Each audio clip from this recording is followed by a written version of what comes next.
duplicated 3 additional times.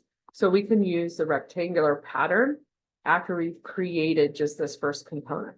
The other thing we have to take note of is we may not be able to create this full component and fully use a pattern. There's going to be additional items that we still have to add. So for example, this line here, and this hole here, those locations we have to enter afterwards. So let's go ahead and take a look at and just focus on creating this first component. I'm going to go ahead and make this a little bit smaller. And like I said, we're just going to focus on here. So I went ahead and started an inch drawing. I'm going to use my XY plane, and I'm going to start right here using my origin for the center of the diameter of 1.5 and the radius of 1.25. So let's select the center here. I'm going to right click. Okay, so I'm currently in diameter. Always check because sometimes, whoops. There we go. Thought I had the circle. Because you want to make sure that you're not putting a radius in when you want to put a diameter in. And then we'll go ahead and select the center again. I'm going to right click, change to radius, or you could just do the math. It's up to you, but 1.25 to get that larger circle in there, or arc when we're done here. So then the other thing I want to take a look at is I do have this line that starts off to the side here somewhere, and it's going to be a very long line. So for now, I'm just going to drag it out to the right. I don't really care the length. I'm going to add that later. And then my height here should be 1. And I'm not going to add any of these fillets or anything like that until we are done creating this component here. So right now I'm going to come up, this will get trimmed away, and then I'll put that arc in here, but we're going to go ahead and continue. So actually I'm going to, when I put this line in, let's just delete this real quick. I'm actually going to take this line from this endpoint and go all the way across, because this vertical line here is at the same height. So that those are both at 1.5 inch. So I might as well go ahead and continue them out. And I don't know how far yet. The next thing I'm going to do is go ahead and put in this circle, or excuse me, this hole here in this larger arc using a circular command, because I know the location of the center. So from the center of the circle I had just put over 1.25 and up 2.5 gives me that, that location. So let's go ahead and do that. So we'll place our circle. And again, we're just placing it here. Right click, I'm doing that radius right now. So let's do the 0.375 first.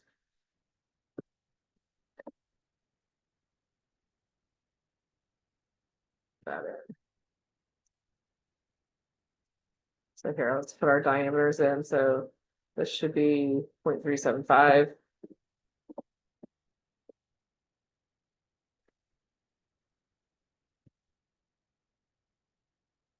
This one here should be 0.750. So it should be 0.75. Okay, for our location here. And then let's put our dimensions. So from here to here, we said should be 2. Oh, nope. Wrong place. Let's take that off. From the center of our circle to the center of this circle should be a measurement of 1.5. Nope, 1.25. There we go. I don't have the location of this center yet either. So from our vertical line to our center of our circle here should be 2.5. There we go. A little bit cleaner of where it's at now. And then our height from here to our bottom, we said it should be 2.5. Okay, let's double check those just to make sure. Yep, height is 2.5. It's over 1.25. And then of course this vertical line is 1.5 inch. So all right, we're good so far. So we're going to go ahead and select our line command. We're going to right click. We're going to do point snaps. We want to do tangent for here, right click, point snap, tangent to this line here. So you have that line in already. At this point, you could do a little bit of trimming because this line here is gone. And then up here, we're gone, so we're only keeping that curved portion, but that's entirely up to you. Again, you can remove some of this line right now. But again, it depends on how comfortable you feel with deleting some items or trimming off some items. And then we have a vertical line, and again, I'm just gonna put it some random line here. And then go ahead from our center to that vertical line should be 1.50. So again, we're kind of using the sketch mode as we move through here. So we're just cleaning that up. And then we see that we have a radius of 0.5, radius of 0.5 here. I'm not going to do the 0.25 one yet. So let's go ahead and do our fillet, set this to 0.50. And let's go ahead and add those curved portions. Oops. Says I have it there. There we go. We'll need to trim that off.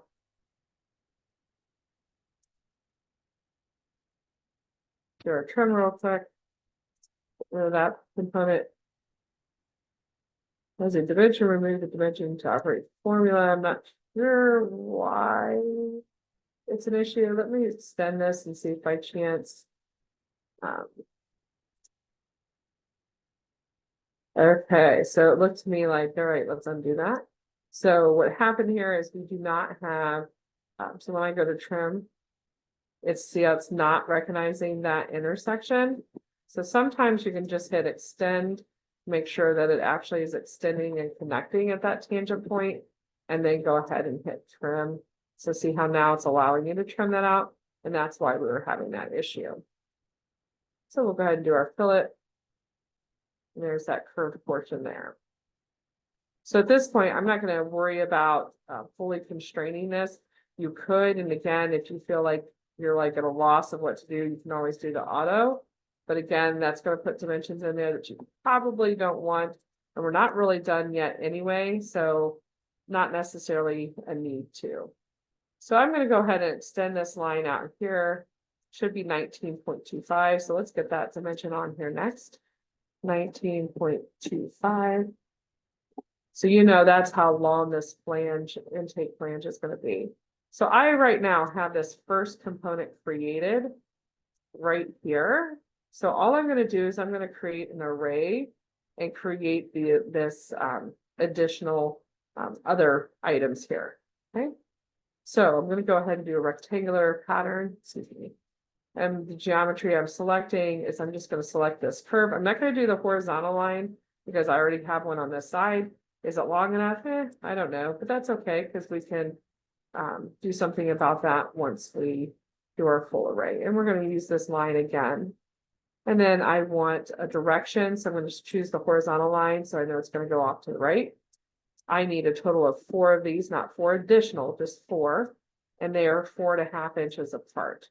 So it just makes it real quick and easy to be able to create a duplicate pattern here. There we go.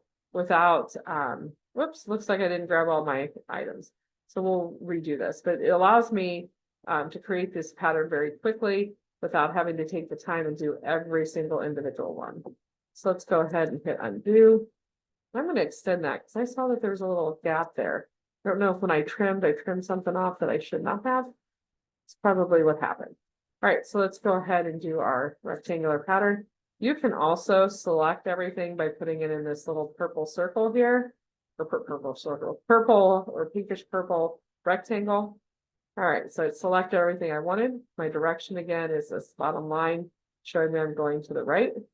I want to make sure we have 4 of them, and they're a distance of 4.5. And there we go. So now we have each additional one. Now you will notice that this line here extends beyond when where it should.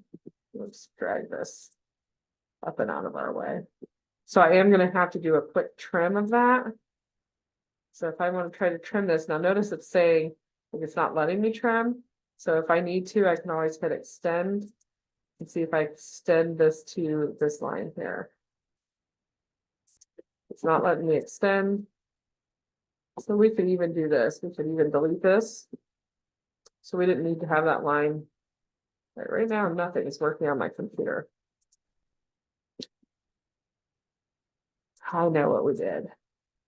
One last time. Third time's a charm. We'll do our rectangular pattern. One of the things I don't want to have on here, select this one too, is I want to make sure the associative is turned off so I can do any trimming that I need to. If you leave associative on, you will not be able to do the trimming. All right, sorry about the mistake there, but it's a good learning lesson. You know, not everybody's perfect, and don't get frustrated and start over. Try to figure out what the issue is. So we want to take that associative off. All right, so now when we come in here, yes, you'll see that everything, nothing is fully constrained. So you will have a lot of constraining to do, but now I can go ahead and trim up this excess piece. And then we have our line here. And it should be 1 inch long. And then we can just come in here and do a quick extend with our line there. All right, so there's your flange pattern. The only thing we don't have in, and we could have actually put this hole in also and patterned it at the same time, but I forgot, so that's okay. So we'll go ahead and put in our circle here.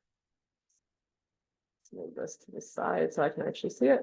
Our circle size, I don't have it on that one, so I'm going to say it's 0.375. Let's do the same.